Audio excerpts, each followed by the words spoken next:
Yayına gelen dostlar, hoş geldiniz hepiniz. Sevgili Onur Akay'la seneler sonra, yıllar sonra. Bilal abi. Onur hoş geldin. Hoş geldin Hoş Onurcuğum. bulduk Bilal abicim. Bu sene Ocak ayından sonra böyle ara sıra program yapamadık. Hem senin hem benim bazı sorunlarımdan dolayı. Evet, Olsun. Yine de ara ara bayramdan önce yapmıştık. Bayram tatili girdi. Yine kavuştuk. Ayrılıkları olmasa da kavuşmaların tadı olmuyor. doğru söylüyorsun, doğru söylüyorsun. Arkadaşlar sevgili Onur Akay'la canlı yayındayız. Bu yayını yapmamızı ben çok istiyordum. Onur Akay teklif etti. Bilal abi aklımdakini okudu. Yayın yapalım mı dedi ve sizlerin karşısına geldik. Saat 15 Evet. itibariyle yayındayız. Bugün hemen başlarken hatırlatayım, saat 18'de de normal günlük yayınımızı Arzu Hanım'la yapacağız. Arzu Altıntaş'la, ünlü televizyoncu. Sevgili Onur Akay'a teşekkür ediyorum. Afra Saraçoğlu, Mert Ramazan Demir'le ilgili insanların kafasındaki soruları aydınlatmak için yıllar önce Afra ile Mert'in sevgili olduklarını ben ve Onur ortaya çıkarmıştık. Onur da ısrarla bu aşkın arkasında durmuştu. Afram'ı sizlerle defalarca paylaşmıştı. Bu konudaki ilginç gelişmeleri defalarca anlatmıştı. Çok büyük emeği var Afram'ın kamuoyuna mal olmasına, inanmayan insanların ve karalayan insanların, Afram gerçeğini karalayan insanların e, bu aşka destek verenlerin fikirlerini çürütmesine engel olmuştu. Ama gelinen noktada bazı şeyler değişti mi acaba? Onur Akay'a soruyorum. Onurcuğum, İspanya tatilini Afra Saraçoğlu'nu nasıl değerlendiriyorsun? Evet. Bilal abicim aynen anlattığın gibi seninle başlamıştık. Bundan 3 sene önce Yanlış Hakkı'nın birinci sezonunun yaza doğruydu sanırım, değil mi? Sen de daha birinci sezon bitmemişti henüz. Bitmek üzere böyle işte Mayıs-Haziran ayları gibi. Sen yakalamıştın.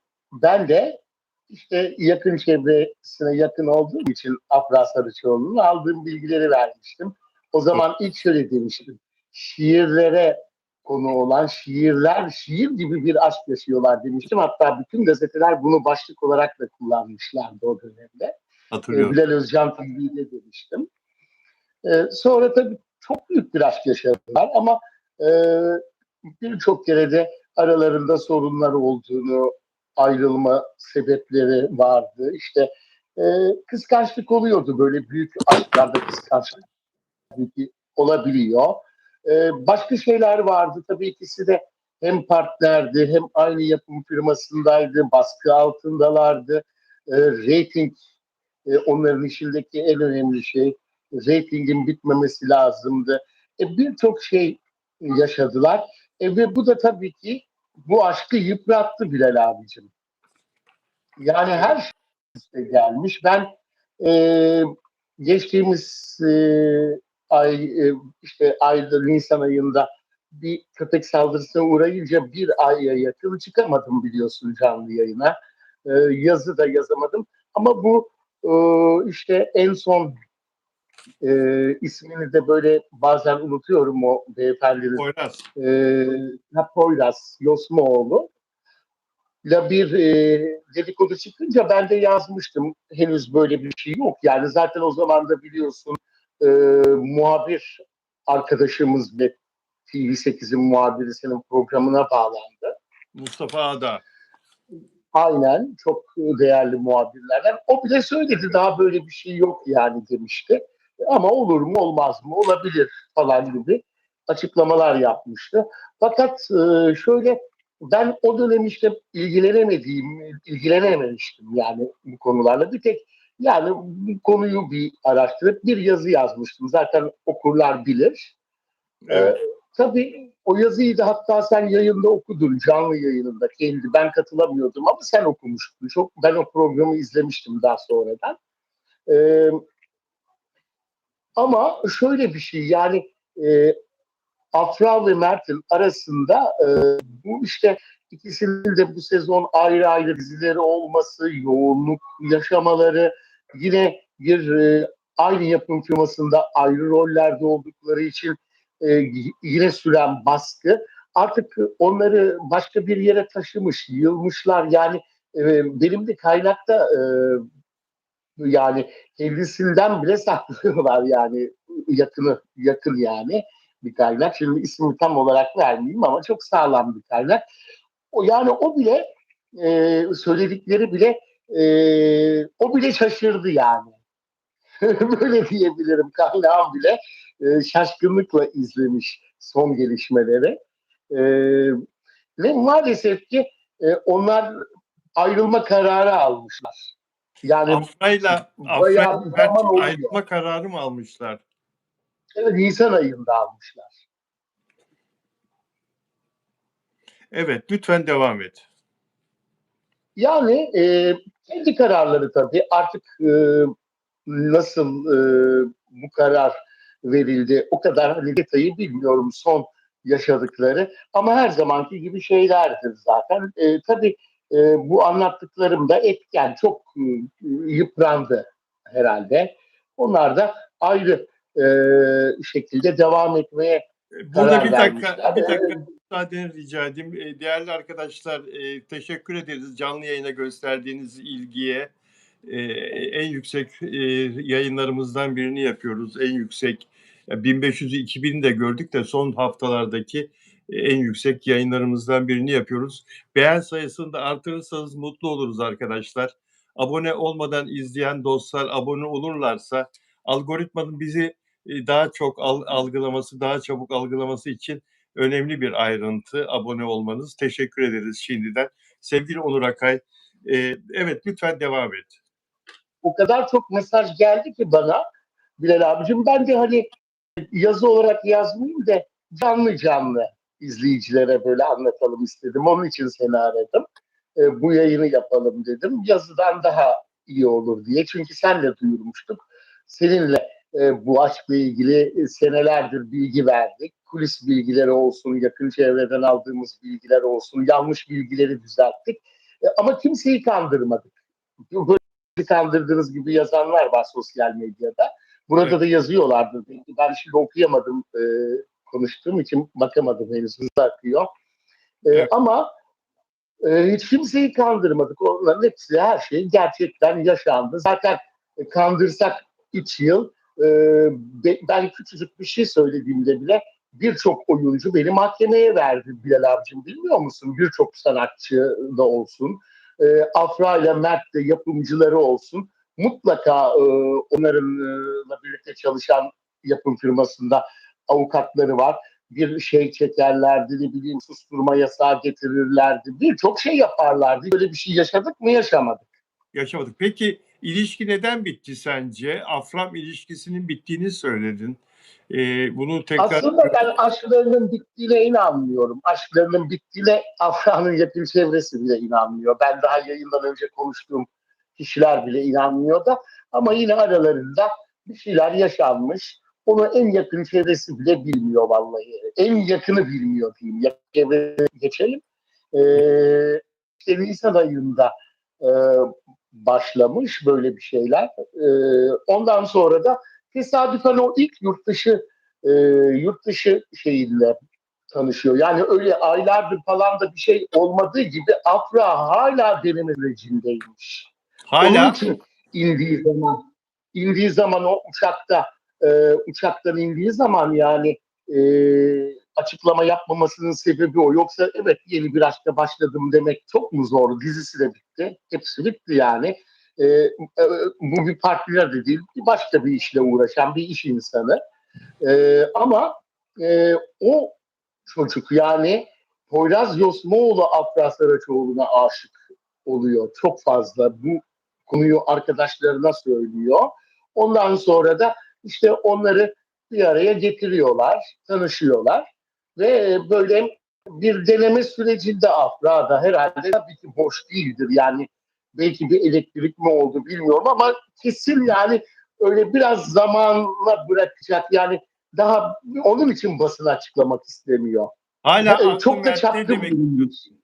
Hala aklı Mert'te. Hala Mert'te bir aklı, onu tam bilemiyorum ama o aşk bitmemiştir tabii de, ama bitirmek istediler herhalde. Peki ben bu konuda bir şey söyleyeyim o zaman. Hala Mert'e takılı olduğunu ben de düşünüyorum. Bu konuda bir şey söyleyeyim.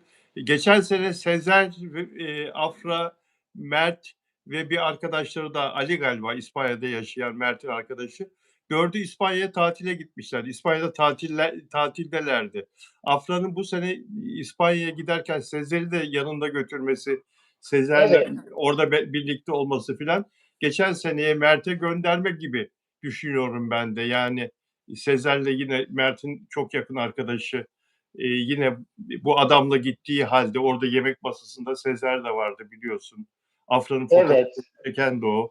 Yani kopamıyorlar. Yani tam anlamıyla kopmak mümkün değil ama peki sen şu anda Poyraz'la Afra Saraçoğlu'nun ilişkisinin ciddi bir ilişki olmadığını mı söylemek istiyorsun?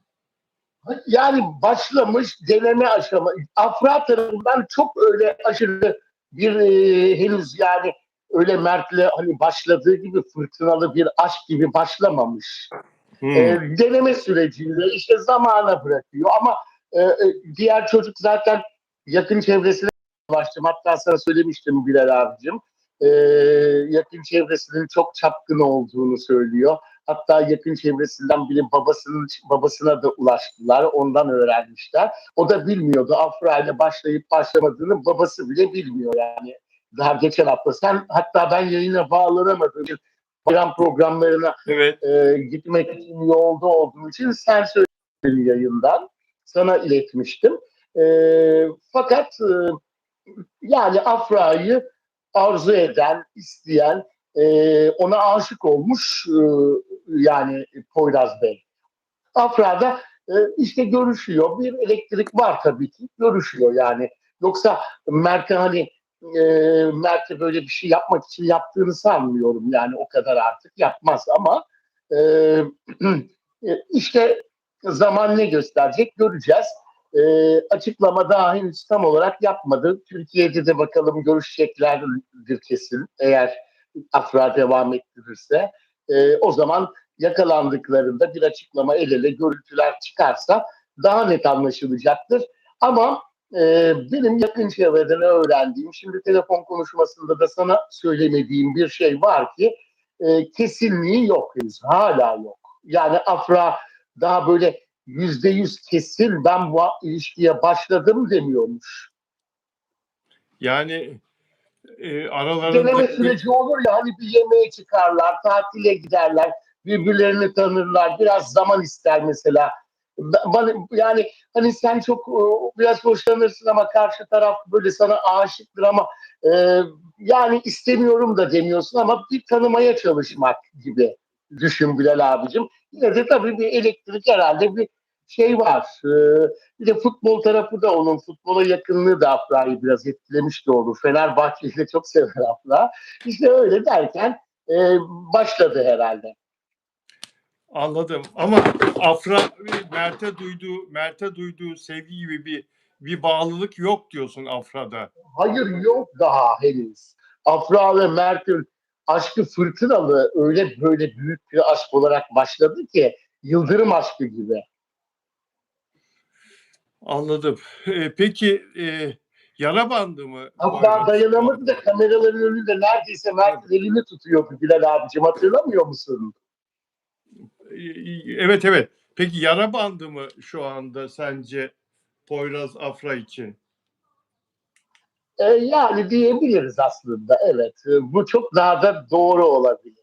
Boşlukta olunca birdenbire işte yaraları kapatmak için e, bayanlarda da olsun, erkeklerde de bir şey böyle yaşayınca bu yara bantını tercih ederler. Ama zamanla anlayacağız. Şimdi yakın çevresinde bile konuşmuyor. Bırakın basını, yani en yakınına bile tam anlatmıyor her şeyi. Afra Saraçoğlu. Yani Evet. senin şu anlattıklarından e, daha konuşacağız tabii. Sana soracağım sorular var. Liste yaptım. Onları soracağım. Ben Afra'ya havalimanında o oynadığı tiyatrodan dolayı biraz gönül koymuştum. Bu da anlatımlarımdan belli oldu. Hatta Afra'yı benim gibi çok sevenler bana sitem ettiler. "Bilal abi seni takipten çıkacağız. Sen Afra'ya niye bu kadar kızdın?" filan diye. "Afra iyi bir insan, iyi bir kız, yapma." filan diye. Şimdi iyi ki seni yayına aldım. Beni çok yumuşattın bu söylediklerinle. İşte Ve mecbur yapması lazımdı. Çünkü çıkıp da evet aşk yaşıyorum diyemezdi hala. Ama görüşüyor. Şimdi bir kere yemek yiyince de hemen aşk var diye basın giriyor. O da ne yapsın hemen açık. Mert'in o kadar büyük bir aşk yaşarken bile açıklamamış biri. Şimdi bir kere yemek, iki kere görüştü diye açıklayamaz daha henüz herhalde. ya Bir şeyleri öyle tanımak istiyor onu. onu açıklasın diye değil de yani hiç değilse çocuklara bir kurban bayramlarını kutlasın falan ama kafası gitmiş kızın. Bayramı falan da unuttu. Türk halkının da bayramını kutlamadı. Uçaktan inince havalimanı çocukların da bayramını kutlamadı muhabirlerin. Yani iki arada bir derede hissediyor kendisini. Bir yandan da senin dediğin gibi Mert'i tam hayatından demek ki atamadı. Yani ne diyecek ki yani kafası belki hala biraz Mert'te. Eee zor, çok zor bir durum. Bir yandan yapımcının Tabii. baskısı var. Zaten diziden çok problemle ayrıldı. Bunu biz biliyoruz. Açıklanmasa da söylenmese de çok Şimdi diziden problemli. ayrılma sebebini de söylemişler, açıklamış ya Bilal abicim. Şey bitti diyor. İşte Karakterinin rolü karakterin bitti. Hikayesi rolü bitti. bitti ama öyle şey olur mu? Başrolün rolü biter mi hiç Bilal abi? Kare- Başrol karakterin hikayesi biter mi hiç? O zaman dizi biter zaten. Zaten Kenan İmirzalıoğlu'nun eşi gelmezse bu diziye pek de ilerleyeceğini sanmıyorum. Dizi biter ikinci Ay, sezonun başında. Yani birazcık daha böyle güzel bir açıklama gerekiyordu bence. Ben zaten açıkladım daha önce neden ayrıldığını. Yazdılar zaten. Basında da çıktı. Evet. Bir daha söylesene neden ayrıldığını. Yani neden ayrıldılar? O yaş farkı herkes dizide uyumsuz olacağını söylüyordu. Dizide pek uyumsuz olmasa da sette uyum sağlayamadılar. Sette yaşadılar sorunlar o yaş farkından dolayı. Bunu da yazdı basın zaten. Yazılı basında da çıktı. Senden, Sizin senden programınızda alıp yazdılar. söylemiştim ya Bilal abicim açıklamıştım. Senden alıp yazdılar. Çok doğru söylüyorsun. Çok doğru söylüyorsun. Ee, peki, peki. Afra ile Mert'in Ama sinema...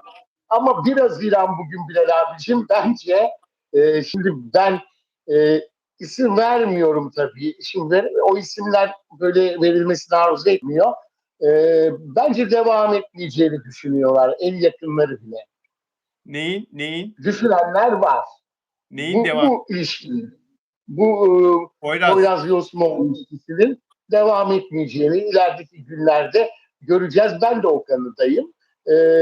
Tabii Afra deneme sürecinde diyen de çok yakın bir kaynak ona. Bakalım ama asıl benim öğrendiğim kaynak yani en güvendiğim kaynak yürümeyeceğini de söylüyor. Ben de o kanıdayım. Evet, şu anda deneme Yapamaz bence sürecinde. Mert Ramazan Demirsiz yapamaz ama Mert Ramazan Demir'le de ilgili kulağıma değişik şeyler geliyor yakın çevreden. Mert Ramazan Demir'le ilgili bana söylediğin bir şey var telefonda. Lütfen açıklar mısın? Yani onun da şu anda bu şekilde böyle yeni bir ilişkiye başladığını söylüyorlar. Bilmiyorum kim olduğunu öğrenemedim henüz. Ama onun da hayatında böyle biri olduğunu söylüyorlar. E, Bilmiyorum artık ondan dolayı da ayrıldılar da böyle diye düşünmesinler. Belki sonradan başladı. Belki önce Afranki başladı. Onun tam tarihini bilemiyoruz tanışma şeyini. Ama Mert'in de hayatında biri olduğu yakında onun da duyulacağı konuşuluyor. Ya ne oluyor bu çocuklara ya? Peki, Afram şimdilik bitmiş gibi görünüyor ama e, ilerideki günlerde göreceğiz. Çünkü yapım firması onları yan yana getirmeye çalışıyor bir projede. Bakalım o da heh, kesinleşirse zaten onlar birbirine bir projede yine set ortamına gelirlerse mümkün değil dayanamazlar. Onu soruyordum sana.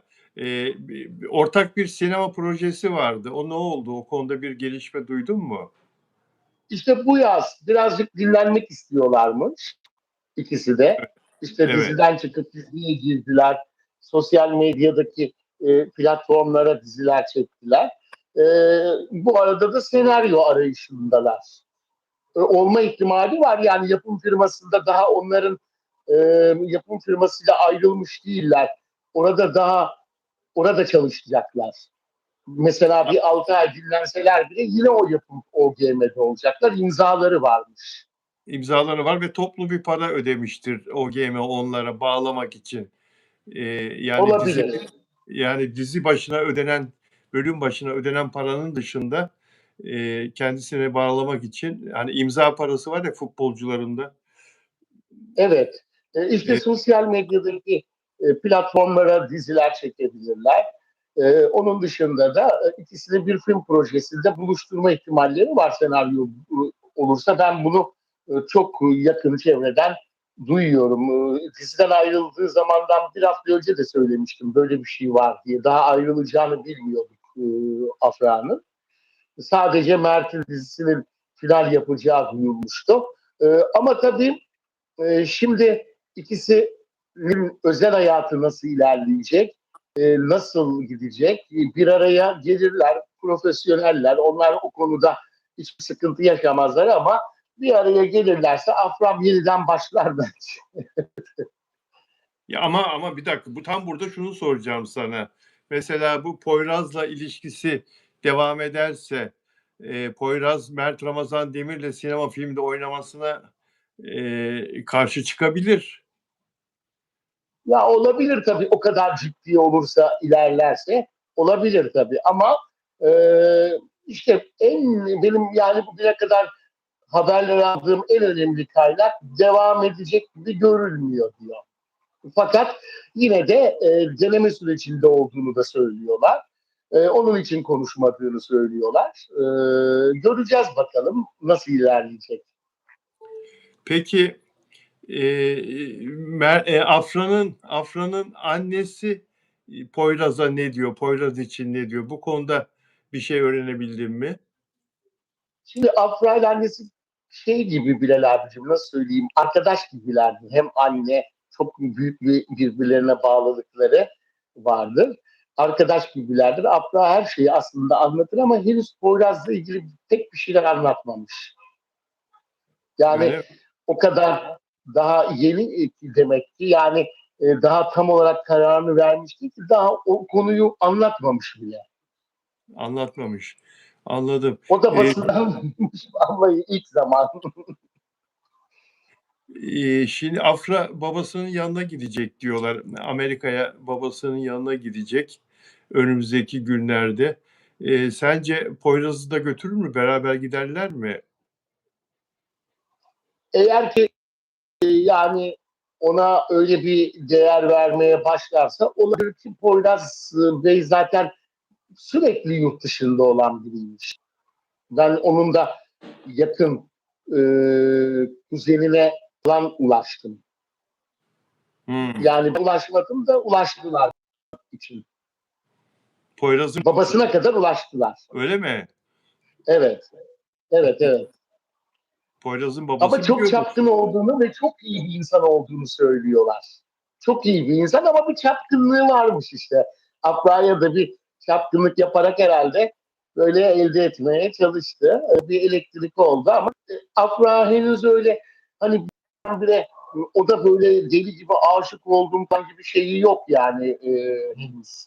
O da bir deneme sürecinde. Artık biraz zaman kalarak hep beraber göreceğiz. Tabii ben şimdi bir bayram girdi işte ondan önce pek bu konu şey değildi. Şimdi ben araştırmalarımı yaparım. Çarşamba günkü yayına daha da araştırırım inşallah. İnşallah bu çarşamba günü 2 gün sonra yine birlikte olacağız Onur Akay'la. Ama Onur Akay'dan bu ayrıntıları öğrenmek beni çok mutlu etti. Peki Onur Akay, bir şey daha soracağım. Mert'in babası Afra Saraçoğlu'nu çok seviyor ve hep beğen yapıyor, takip ediyordu filan. Mert'in ailesinin Afra'ya bakışında bir değişiklik var mı sence bu Poyraz olayından sonra? Mutlaka olacaktır. Şimdi herkes Mert'le Afra'yı biz birlikteler hala devam ediyor derken inanmayan bir kitle vardı ama hiç öyle değil. Onların düşündüğü gibi değil. Daha önceden duyulurdu, çıkardı zaten. E, Hayatında başka biri olsaydı öyle bir şey yoktu. Daha yeni böyle bir şey duyuluyor. Zaten yurt dışında çalışıyorlar Bilal abicim. Yoksa çoktan böyle bir şey olsa duyulurdu. Çünkü bu gibi böyle biraz çapkın, biraz ünlülere düşkün iş adamları biz duyurmadık ama deseler bile kendileri bir yerlere haber gönderiyorlar. Duyulması istiyorlar. Duyurmak istiyorlar. Evet. Hatta basını kendi davet eden var. Sevgili olmayıp aynı masada oturduğu bir ünlüyü görsün basını çağıranlar var. Öyle kişiler var yani bu piyasada. Evet, doğru söylüyorsun, doğru söylüyorsun. Şimdi senin anlattıklarından, bir de şunu anladım tabii, yani, Afra Saraçoğlu henüz daha, deneme sürecinde ilişkiyi ve kendisini sorguluyor ve karşısındaki insanı, Poyraz'ı henüz tanımaya çalışıyor. Tanıma sürecinde. Hep öyle derler ya zaten, eee, tanışma sürecindeyiz diye. Peki sence şu anda hem Mert Ramazan Demir hem Afra Saraçoğlu eee, biraz olsun pişmanlık duyuyorlar mıdır? Bence duyuyorlardır. Şimdi bundan sonra da nasıl olacak, her şey nasıl düzelecek? Zaman zaman Mert'in, zaman zaman da böyle işte ilk defa da Afra'nın duyuluyor. Afra'nın hepsi dedikoduydu. Doğru değildi onlar daha öncekiler.